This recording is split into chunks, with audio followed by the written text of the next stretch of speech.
E à medida, quando chegaram nas últimas árvores, que acabou a floresta, que a civilização também começou a cair, né? A entrar em decadência. Não tem nada a ver uma coisa com a outra. Você destruiu aqui, não tem consequência? Não pode ficar. Tem que tomar muito cuidado com isso, porque isso são ações locais e não são ações planetárias. Mas no local funciona. Mesmo assim, a alteração é muito pequenininha. Né? A cidade de São Paulo faz o seu microclima, por exemplo. Né? Assim não. E aí o clima global é outra coisa. Mas o discurso desse pessoal é que a cidade altera o clima do planeta. Portanto, a cidade tem que se adaptar à mudança do clima, que ela mesma fez. Mas espera aí, raciocínio circular, né? Agora, como é que quer dizer que não está, a água não está, o gelo não está derretendo lá? Não, o gelo derrete e congela de novo. Né? Tem os seus ciclos, né? Isso já é muito conhecido desde o final da Segunda Guerra Mundial. Primeiro que o próprio cenário de guerra era o cenário polar, né? A gente está acostumado a sempre ver o mundo no planisfério, acha que os Estados Unidos está de um lado de cá, a Rússia está do outro lado, eles vão se matar por mísseis por cima do Atlântico, né? Não, eles vão se matar em cima do polo, né? Na verdade, eles estão pertinhos um do outro, né? Então, o conhecimento do gelo, já na época militar, já é muito difundido. Então, o próprio Ano Geofísico Internacional, 1957 até 58, estendido até 59, a primeira missão dos americanos foi atravessar o polo e, inclusive, colocar um submarino nuclear no polo. Embaixo da Isso, exatamente. Foi o submarino Nautilus, que conseguiu, em 57, atravessar o polo todo. E o submarino Skate, ele conseguiu furar o gelo, quer dizer, eles já sabiam exatamente aonde estão as polinhas, que são as aberturas do gelo do Ártico, para poder colocar a arma de guerra lá. Então o clima e militarismo está sempre andando junto, né? Tudo está andando junto com o militarismo. Como é que é o negócio do nível do mar? Não está subindo ano? Não, o nível do mar continua no mesmo lugar. Tem essa história também. As calotas estão derretendo. Não. Primeiro que se fosse derreter alguma coisa, teria que ser a Antártida. Então, aí sim você teria uma elevação do nível considerável. Mas para derreter a Antártida, cá para nós, você tem que ter uma temperatura na Terra, assim, uns 20 ou 30 graus muito mais elevado. Sim, mas a medição do nível do mar está subindo? Não, ele tem pequenas variações. Por exemplo, só o El Niño, que é um fenômeno completamente natural, varia o mar meio metro. E aí os piores cenários do IPCC, que é o painel intergovernamental para a mudança do clima, né? O pior cenário deles é 50 centímetros. Em quanto tempo? Em 100 anos. Mas não tem uma medição feita pelo Capitão Cook? Tem. Tá, de quando é? Acho que é 1780, mais ou menos. E de lá para cá? No mesmo lugar. O nível do mar está no mesmo lugar. Então, que alívio que você me dá. Isso, nossa. Não, tem uma situação mais engraçada. Que eu fui fechar minha conta num banco que se diz sustentável, essas coisas, eu odeio essa história, né? E, não, mas o senhor faz o quê? Eu sou professor de climatologia. O mundo vai acabar? Assim, as pessoas estão assim, apavoradas, o mundo vai acabar. Não, a Mariana estava preocupadíssima, inclusive ela tampa tudo que é espelho até hoje, com medo de ver o reflexo do aquecimento global. O aquecimento global virou o bode expiatório para todos os males da humanidade. Bom, falando em aquecimento, e a famosa, não é a calota polar, como é o efeito estufa? Esse é o pior de todos, né? Essa é uma física impossível. Ai, eu estou tão contente hoje. Quer dizer, o mundo terminar em 2012, nem pensar, né? De jeito nenhum. Tá. Então vamos para o efeito estufa. Como é que é? O efeito estufa é a maior falácia científica que existe na história, né? Primeiro que ele é baseado num conceito científico que não existe. A Terra tem essa temperatura porque ela tem atmosfera, recebe energia do Sol, tem uma interação com a atmosfera. E por lei dos gases, note, não é uma teoria, é a lei dos gases, pressão, temperatura, né, e volume. Então, por causa de ter uma atmosfera, nós temos essa temperatura. Eu adoro essa discussão assim que os aquecimentistas, que são os que trabalham para o lado do aquecimento global. Não, mas o maior exemplo de que o CO2 realmente acaba com o planeta Terra, acabaria com o planeta Terra, é Vênus.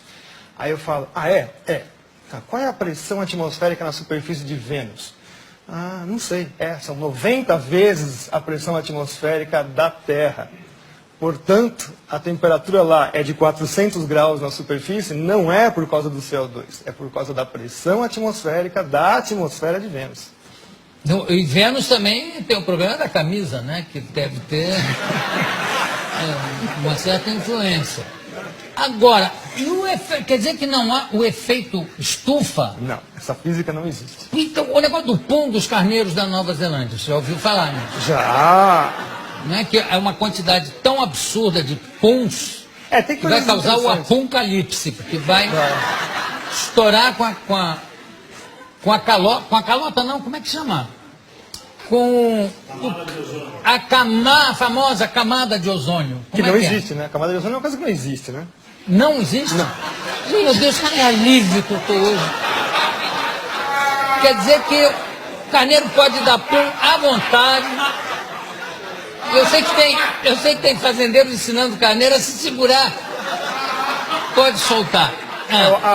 A história do ozônio é conhecida como, né, nos cientistas sérios, não esses aí que estão aí vendidos chapa branca, que a gente chama, né? Trabalham para governos, empresas, etc. E tal.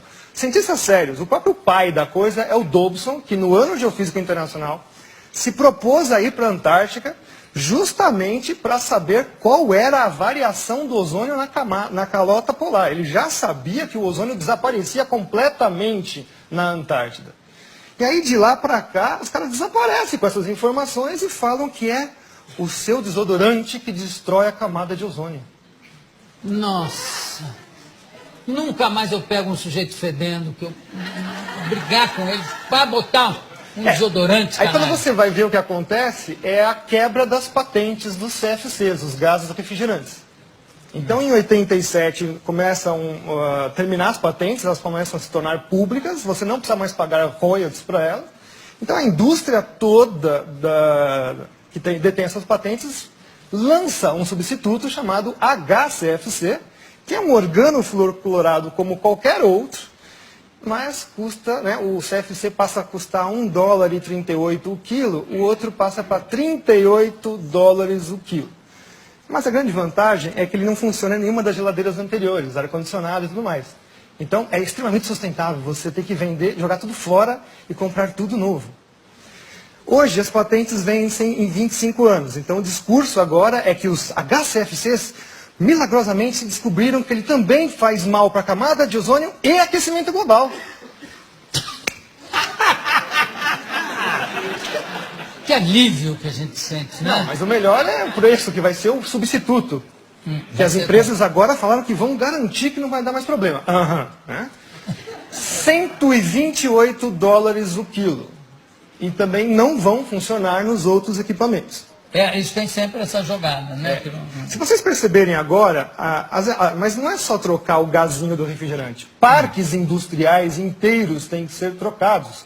Porque existem os sistemas de refrigeração central, caldeiras e tudo mais. Se vocês perceberem agora, todos os produtos estão passando a butano de novo. Os CFCs, quando eles vieram no final dos anos 40, 50, eles vieram justamente para resolver o problema de explosões em fábricas. Porque é um gás totalmente inerte, não tem nenhum problema com ele. Então, hoje nós estamos voltando para trás, né? Começo do século XX de novo, por uma mentira que é que esse gazinho destrói a camada de ozônio. Qual é o gás que destrói a camada de ozônio? A hipótese, é uma hipótese de novo antrópica, que nunca foi provada, é que os CFCs, os gases organofluoroclorados, conseguem destruir a camada de ozônio. O butano não. O butano está isento. Ele fica lá, por enquanto, né? Até alguém arrumar um problema com ele.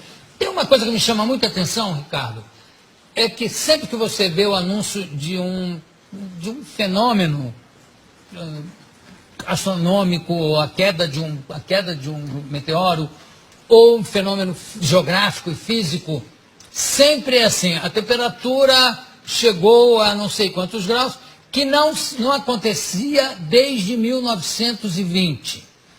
A nevasca que aconteceu esse ano não se via desde 1887. Quer dizer que sempre anteriormente teve alguma coisa pior? Sim, nossa, muito pior. Pois é, então por que essa coisa catastrófica, né? de achar que a próxima será a pior. Se nunca acontece Os isso. registros paleoclimáticos mostram coisas assim muito piores, tipo o nível do mar subir 50 metros em 100 anos, a temperatura subir em 50 anos 8 graus, e o pessoal está falando que vai subir meio grau em 100. Que isso, é piada isso? Isso é uma piada. Olha, tem gente já querendo fazer pergunta ali na plateia, não é? Pode fazer, faça. Você disse que esse negócio do aquecimento global não tem nada a ver e tal. E, assim, o meu pai, muitas pessoas mais velhas que eu conheço, dizem que São Paulo na década de 60, 70, era tipo, conhecido como a terra da garoa, que era muito frio. E hoje agora, você pega a época do verão, tá um baita calor, um calor insuportável. O que você pode explicar sobre isso? Isso daí é o efeito do clima no local, né? Então isso não é um efeito global. O caso da garoa, por exemplo, nós tivemos um trabalho científico feito agora em 2009, 2010, mostrando que nos últimos 3 anos ela voltou com a mesma intensidade dos anos 30, 40. Então, na verdade, também a garoa é um fenômeno cíclico. O que carece hoje em dia muito é a observação. Nós temos pouca observação realmente dos fenômenos climáticos dentro da cidade. A gente até fala que é o clima citadino, na verdade, né? Em geral, nós temos também pouca observação. A partir dos anos 90, fechou-se estações meteorológicas no mundo inteiro. O próprio presidente Collor de Mello fechou diversas estações meteorológicas aqui no Brasil também. Então a gente carece bastante de informação meteorológica em loco. Os satélites medem, mas sempre tem assim um problema de método, enfim, não é uma coisa tão fácil. A influência do desmatamento no clima global. Não existe. Não, infelizmente. Não existe? Não. E no clima local? Mais ou menos. Uma coisa que as pessoas também não sabem. Quer dizer, a Amazônia, então, não é o pulmão Não, do tem que tomar mundo? cuidado. Não, nunca foi. Nunca foi. Nunca foi. Essa teoria já foi derrubada nos anos 80. Já. Não São é os nem a oceanos. pleura, nada? Não, são os oceanos. E não tem influência, o desmatamento não tem influência no clima? Tem que tomar cuidado com isso, porque quando eu falo isso, significa que eu estou autorizando a destruir a floresta. Não, de forma... Mas a gente tem que tomar cuidado, porque o aporte do ambientalismo é esse contra as pessoas que falam, negam a hipótese do aquecimento global. Né? Então, você mistura tudo dentro de um saco de gatos. Você fala, tá vendo? Esse cara está autorizando a gente destruir a floresta. Não, a Amazônia está lá, não é para ser destruída. Aliás, eu acho que nem é possível destruir a Amazônia, Não é porque grande parte dela está plantada embaixo, quer dizer, é embaixo d'água, você para chegar na raiz, seria, né? São 6 mil quilômetros desse novo aquífero que descobriram embaixo da Amazônia. Ganha do aquífero Guarani. Recentemente descoberto. Eu não faço ideia do que seja 6 isso, mil mas quilômetros. deve ser importantíssimo. Porque 6 mil quilômetros? Haja aquífero, mano. E o negócio da floresta, como é que é a floresta da chuva? Como é que é? Na verdade, assim, a gente tem que entender que quem manda no planeta são os oceanos. Aí, por acaso, existem continentes. São 3/4 da superfície do planeta com água. Então, a maior parte da troca de massa e energia com a atmosfera é feita com os oceanos. Então, de vez em quando, eles ficam com pena, coitadinho dos continentes, né? Aquela coisinha de nada, joga um pouquinho de água para eles. E se jogar um pouquinho de água para eles, já faz todos os desastres que a gente imagina. Bom, a principal entrada de água para os continentes vem na parte tropical, que são os ventos alísios. Todo mundo já ouviu falar, estudou na escola um monte de vezes isso daí.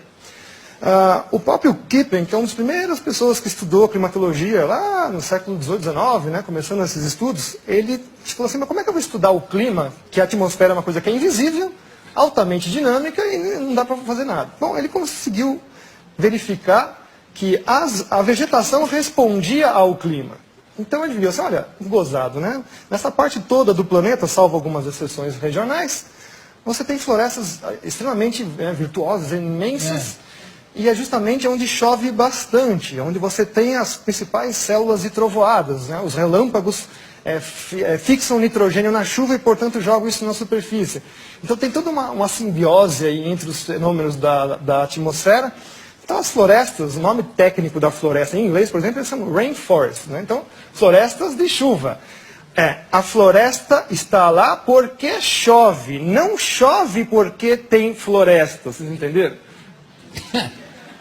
Então quer dizer que se você cortar, vamos supor que você, né, vamos fazer assim um cenário hipotético, já que eles adoram fazer cenários, vamos fazer também. Vamos supor que você tira toda a Amazônia de lá, tira tudo lá, 20 anos depois está tudo de novo nascendo. Tudo de novo nascendo. Mas leva 20 anos. 20 anos. Que não é nada na história do planeta.